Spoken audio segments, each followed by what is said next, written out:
بسم اللہ الرحمن الرحیم الحمد للہ رب العالمین والصلاة والسلام علی سید المرسلین وعلی آلہ واصحابہ اجمعین اما بعد فاعوذ باللہ من الشیطان الرجیم بسم اللہ الرحمن الرحیم یریدون لیطفئوا نور اللہ بافواہہم واللہ متم نورہ ولو کرہ الکافرون صدق اللہ العظیم۔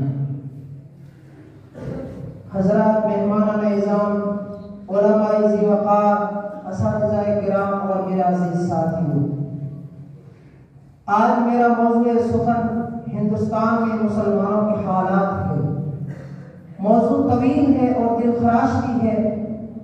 سمجھ میں نہیں آ رہا کہ میں اپنی بات ہندوستان کے مسلمانوں کی عظمت رفتہ سے شروع کروں یا سن 1857 عیسوی کی ناکام بغاوت سے آغاز کروں۔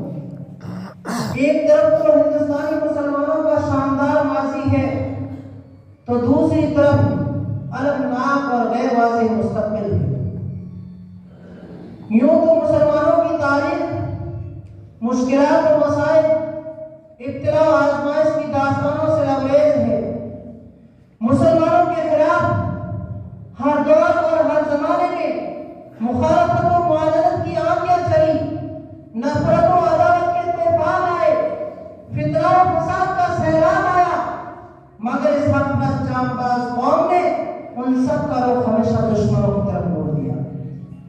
آج بھی عالمی پیمانے پر مسلمانوں کے خلاف سازشیں ہوتی ہیں، اسلام کے خلاف تحریکیں چلائی جا رہی ہے، مسلمانوں کو پوری دنیا میں ظلم و ستم کا نشانہ بنا جا رہا ہے۔ لیکن عزیز مسلمانوں، یاد رکھو یہ ٹکراؤ ہمیشہ ہوتا رہے گا، اس لیے کہ یہ معرکہ حق و باطل کا معرکہ ہے، نور و ظلمت کا معرکہ ہے، شرک و توحید کا معرکہ ہے، کفر و ایمان کا معرکہ ہے، جو تا قیامت جاری و ساری رہے گا۔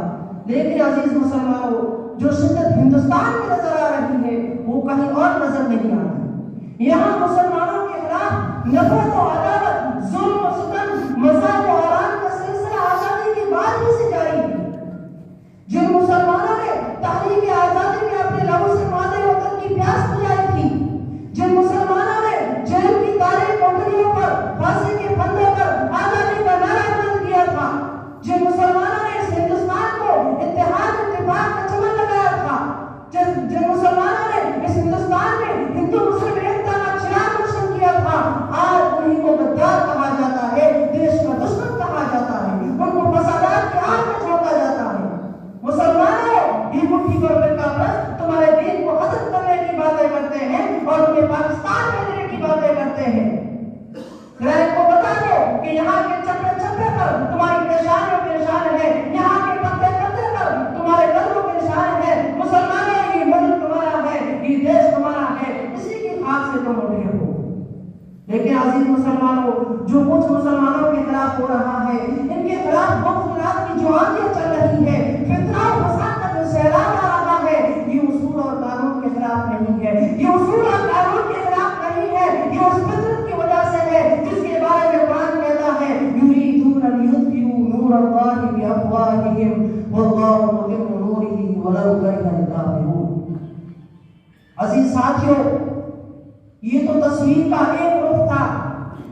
دوسرا رخ یہ ہے کہ آپ ہندوستان میں رہتے ہیں، دشمنان اسلام آپ کے در پہ آزار ہے، لیکن آپ کر کیا رہے ہیں؟ یہ ہے دوسرا رخ۔ دشمنان اسلام آپ کے در پہ آزار ہے، آپ کر کیا رہے ہیں؟ اسلام میں جو روحانی اصول ہے اس پر کتنا عمل کرتے ہیں؟ پرانی تعلیمات ہے اس پر کس طرح عمل کر رہا ہے؟ اگر حساب لگایا جائے گا تو یہی نتیجہ نکلے گا کہ ہمارا اسلام سے 1% تعلق نہیں ہے۔ ہم گفتار کے غازی ہیں، کردار میں کوڑے ہیں، دعویٰ